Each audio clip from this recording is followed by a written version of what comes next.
सुनिए,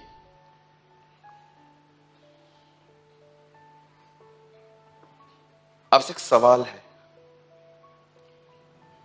जब सारा ने इब्राहिम से कहा कि खुदा मुझे बेटा नहीं दे रहा, हाजिरा से पैदा कर ले, तो इब्राहिम ने कुछ कहा कि मान ली। लेकिन कभी आपने इस बारे में सोचा, सालों के बाद जब खुदा ने इब्राहिम से कहा अपने बेटे को मार, तो सारा ने क्या उसे रोका नहीं होगा? मेरे लाल को क्यों मार रहा है, कहां ले जा रहा है इसे? पर इब्राहिम ने क्या कहा होगा? इट्स अ हिडन बाइबल, ये लिखा नहीं है, लेकिन कॉमन सेंस समझाता है ये चीज। क्या कहा होगा इब्राहिम ने? इब्राहिम ने उसे क्या कहा होगा? इब्राहिम ने कहा होगा, बहुत साल पहले मैंने तेरी बात सुनी थी और खुदा ने मुझे 12 साल तक छोड़ दिया था, पर अब मैं तेरी बात नहीं मान सकता। अब जानते हो इतने सालों में इब्राहिम ने क्या सीखा? मनुष्यों से अधिक परमेश्वर की बात को महत्व देना। आप जानते हैं, जिस दिन आपने ये चीज सीख ली ना, ट्रस्ट में, आपको पता नहीं है खुदा आपके लिए क्या कुछ कर बैठेगा।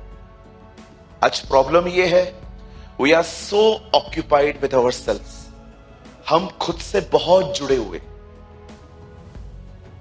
फीलिंग्स कहती हैं तू अकेला है, विश्वास कहता है खुदा तेरे साथ है। आप किसकी सुनते हैं? फीलिंग्स कहती हैं तू अकेला है, कोई नहीं है तेरे साथ, सब बातें करने वाले लोग हैं तेरे साथ कोई नहीं है। इतना कुछ बताने के बाद जकरिया कहता है, मुझे बेटा कैसे आ सकता है? स्वर्गदूत, मैं बूढ़ा हूं। जब तक वो खुद से जुड़ा हुआ था, वो अविश्वास से जुड़ा हुआ था। आप जानते हो, हम मसीह लोगों ने, हम इतने उत्तम परमेश्वर के बच्चे होने के बाद भी हम कई बार निराश और परेशान क्यों होते हैं? जानते हो क्यों? क्योंकि उस उत्तम को हमने अपनी जिंदगी में कोई खास स्थान नहीं दिया। That is our problem. हम जो कुछ करते हैं ना, हम ये नहीं सोचते हैं कि क्या वर्ड ऑफ गॉड इसे सपोर्ट करता है, क्या परमेश्वर का वचन इस चीज को सपोर्ट करता है। मैं एक बात पढ़ रहा था कि आपको पता है ना, इतिहास है, बहुत सारे मैन ऑफ गॉड लॉकअप में गए हैं, सालों तक जेल में गए हैं। वॉचमैन नी ने लगभग अपनी आधी से ज्यादा जिंदगी जेल में बिताई। और आपको पता है एक दिन क्या हुआ? बाइबल बताती है, पतरस प्रचार कर रहा था, वो लोगों को जीसस के बारे में बता रहा था। अचानक लोगों ने सुना कि ये लोग उस नाम से बातें कर रहे हैं, तो कुछ लोगों ने इनको पकड़ लिया, पकड़ के मारा, पीटा, फिर धमका के जेल में डाल दिया। लेकिन जिस दिन वो रिहा हो रहे थे ना, उन्हें एक वार्निंग दी गई। उनको कहा गया, अब सुनो, इस नाम से फिर बात मत करना। पतरस, जानते हो, पतरस ने ऐसा नहीं कहा, ठीक है नहीं करेंगे। पतरस ने उनको कहा, क्या ये सही होगा कि हम परमेश्वर की बात को छोड़ के तुम्हारी माने? हमसे तो ये नहीं होगा। और लिखा है, वहां से निकलने के बाद अगेन दे प्रीच गॉस्पेल, वो फिर से सुसमाचार प्रचार करने लगे। मुझे ये वाक्य इतना अच्छा लगता है जो पतरस ने कहा, क्या ये सही है कि हम खुदा की बात को छोड़ के तुम्हारी बात माने? मेरे भाइयों, मेरी बहनों, यह सिद्धांत कब बनेगा आखिर? कब आप इस जीवन, कब आप, मुझे नहीं लगता है कि मैं कोई रॉकेट साइंस की बात कर रहा हूं, कोई बड़ी बात। मैं सिंपल ट्रुथ आपको समझा रहा हूं।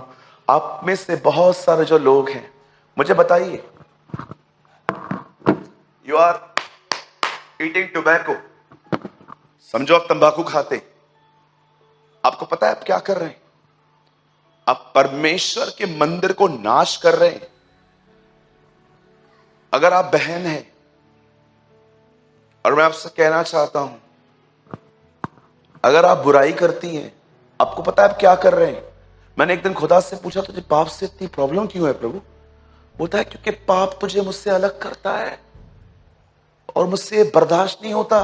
मैंने तुझे पाने के लिए अपनी जिंदगी दी है, अभी भी तू मुझसे दूर है। डू यू नो पाप से खुदा को नफरत क्यों है? क्योंकि पाप उसको आपसे अलग करता है, उससे वो दूरी पसंद नहीं है, इसलिए वो क्रोधित होता है। आप में से कितने लोगों को यह बात पता है? यशायाह के 53वें अध्याय में लिखा है, उस धर्मी के प्राण देने के बाद यहोवा अपने वंश को वापस पाएगा। वननेस, प्रभु इसीलिए मरा ताकि हम एक हों पिता के साथ। परमेश्वर ने नहीं कहा आपको कि बस मेरे मेरे मेरे बलिदान पर विश्वास करो, माफी पाओ और तुम्हें जो कुछ करना है तुम कर सकते हो। This is a wrong life. चलो मैं आपको एक और चीज बताता हूं। बदर एक वचन लगाइए, पहला कुरिन्थियों 15 अध्याय उसका 3 वचन। मुझे लगता है आप में से हर एक को यही पता है। यहां देखिए, हेलो, आइए, डोंट वरी, डोंट डिस्ट्रैक्ट। यहां देखिए, इसी कारण मैंने सबसे पहले तुम्हें वही बात पहुंचा दी जो मुझे पहुंची थी कि पवित्र शास्त्र के वचन के अनुसार यीशु हमारे पापों के लिए मर गया। आगे ब्रदर 4, और गाड़ा गया, और अनुसार आपको लगता होगा ना ये सुसमाचार है, दैट्स गॉस्पेल। यीशु हमारे लिए मारा गया, गाड़ा गया, जी उठा। चलो ठीक है, मैं सहमत हूं आपसे। ब्रदर अब ये काम करिए, 2 कुरिन्थियों 5:15 यहां पर लगाइए। अब यहां देखिए, पहले में लिखा गया था यीशु हमारे लिए मरा। अब 2 कुरिन्थियों 5:15 में देखो क्या लिखा है, वह इसीलिए सबके निमित्त मरा कि जो जीवित हैं वो आगे के लिए अपने लिए नहीं परंतु उसी के लिए जिए।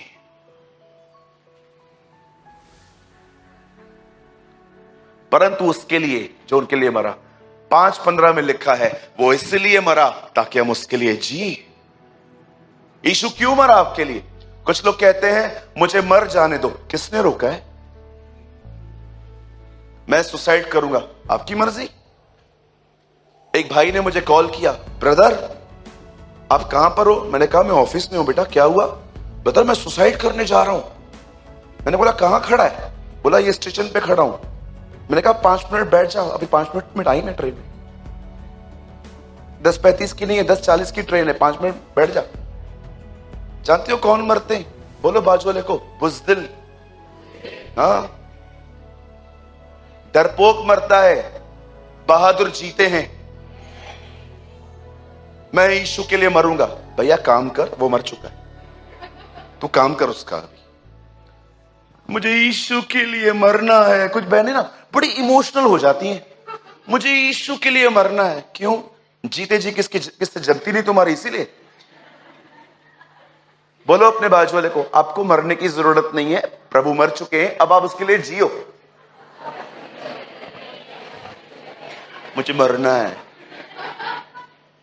पता नहीं क्या क्या, मुझे मरना है, मुझे मरना है। प्लीज ये नॉनसेंस मेरे सामने तो मत करना, ओके? मैं टाइम टेबल दे दूंगा कैसे मरना है। कई लोग 4 मरले पे खड़े होकर कॉल करते हैं, ब्रदर मैं बहुत परेशान हूं, जंप मार रहा हूं। मैं उनको कभी कभी पूछता हूं, भैया कौन से फ्लोर पे हो? बोलते हैं 4। मैंने कहा कुछ नहीं होगा, 8 से मार। किसको डरा रहे हो यार तुम? बहुत गलतियां की हैं मैंने भी, अब नहीं। साधु सुंदर सिंह ने कहा मरना नहीं जीना कठिन है मसीह के लिए। मरना क्या है? इजी थिंग है, लगा लो फांसी, 1 मिनट में हो जाता है। जी के दिखाओ, भूखे रह के दिखाओ उसके लिए, यात्रा करके दिखाओ उसके लिए, सहन करके दिखाओ उसके लिए। हर एक चीज एडजस्ट करो क्योंकि उसका काम हो रहा है। यह होता है मरना। Do you know this is called dying. सब एडजस्ट कर लेते हैं हम, क्यों? क्योंकि उसका काम हो रहा है।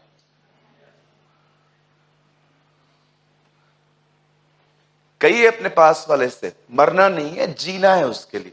हाँ, मैं मरने जा रहा हूं। क्यों जा रहा है? इधर या हम मिलके ही मारते हैं तुझे। Why are wasting your time? इतना उधर जाएगा, गवर्नमेंट को तंग करता रहता है तू। इधर आओ, हम ही मारते हैं तुम्हें।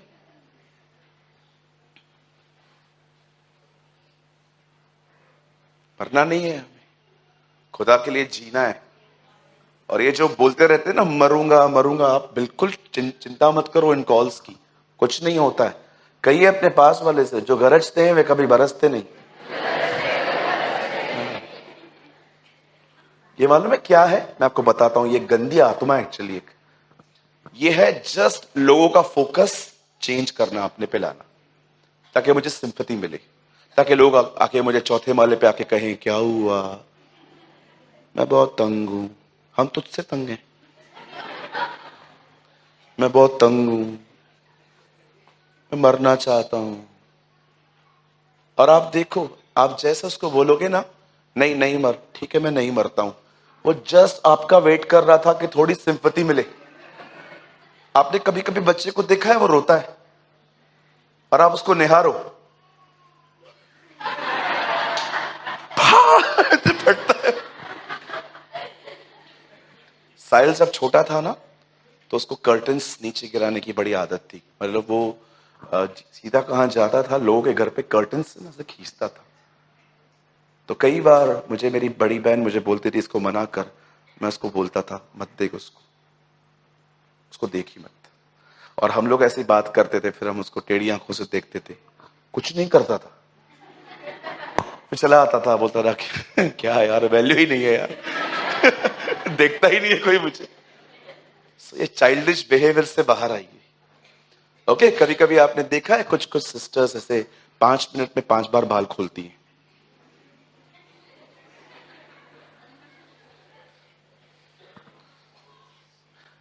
किस दिन मैं आपको बताऊंगा ये क्या है सब। We have a tremendous lust कि लोग मुझे देखें, लोग मुझे सुने, लोग मेरे बारे में जाने। बिल्कुल नहीं।